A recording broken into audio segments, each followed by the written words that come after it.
So friends, as you can see on in the video, nursing care plan and the nursing diagnosis is pain related to increased excessive amount of amniotic fluid as evidenced by patient verbalization.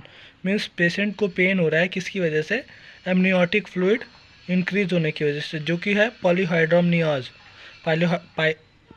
पॉलीहाइड्रोमनियोज में जो amniotic fluid होता है वो increase हो जाता है, तो उसमें आपको बैक एक होता है, पेन होता है, उसी पे नर्सिंग केयर प्लान है।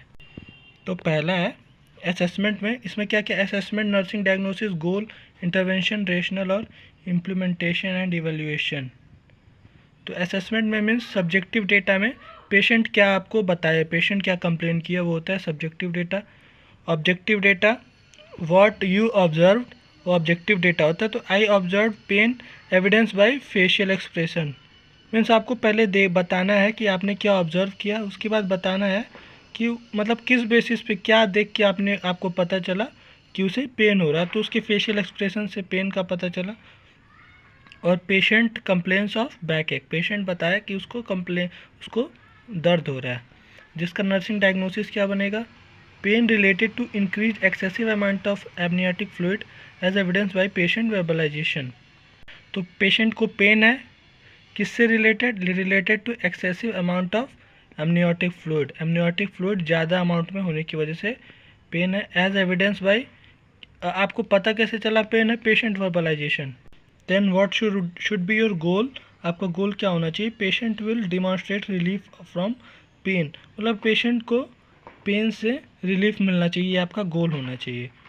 और एमनियोटिक फ्लूइड भी कम हो, उसको भी आपका गोल होना चाहिए। तो इसका इंटरवेंशन क्या, प्लानिंग क्या है? Assess the patient vital sign every 4 hourly, उसका वाइटल साइन लेना है जिससे आपकी पेशेंट की ओवरऑल कंडीशन पता चल जाएगी, जैसे ब्लड प्रेशर हुआ, पल्स, ये सब आपको लेना है। फिर क्यों लेना है? To monitor effectiveness of medical treatment for pain relief. 4 hourly and characteristic of pain, और दर्द कैसा है इसके बारे में मेडिसिन के आधे घंटे बाद पेशेंट से पूछना है कि उसका दर्द कैसा है। पहला इंटरवेंशन। दूसरा क्या है?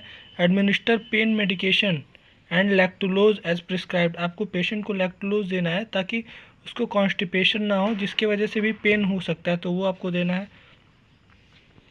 Administer prescribed medication for management of AFV, amniotic fluid volume को मैनेज करने के लिए, जो कि बढ़ा हुआ है उसको मैनेज करने के लिए, कम करने के लिए, और फीटल यूरिन प्रोडक्शन को कम करने के लिए। फीटल यूरिन प्रोडक्शन ज़्यादा होने की वजह से भी पॉलीहाइड्रोमनियोज हो सकता है, तो वो भी आपको मैनेज करना है। Give psychological support to the patient, patient को साइकोलॉजिकल सपोर्ट देना है। फिर रेशनल होता है, उसमें आपको रीज़न बताना होता है कि जो प्लानिंग आपने की है वो क्यों की है, उसका रेशनल क्या है, वो आपको बताना है। फिर उसके बाद आपको इम्प्लीमेंटेशन की, आपने क्या क्या किया। वाइटल साइन ले लिया, एनाल्जेसिक एडमिनिस्टर कर दिया, ये जो ड्रग था इंडोमेथासिन दिया जाता है to reduce amniotic fluid volume, administered, given psychological support. And what will be your evaluation? Patient expresses relief from pain, मतलब पेशेंट को पेन से रिलीफ हुआ, तो this will be your evaluation. तो this is the nursing care plan where this is another diagnosis, pain for pain and for the disease polyhydramnios.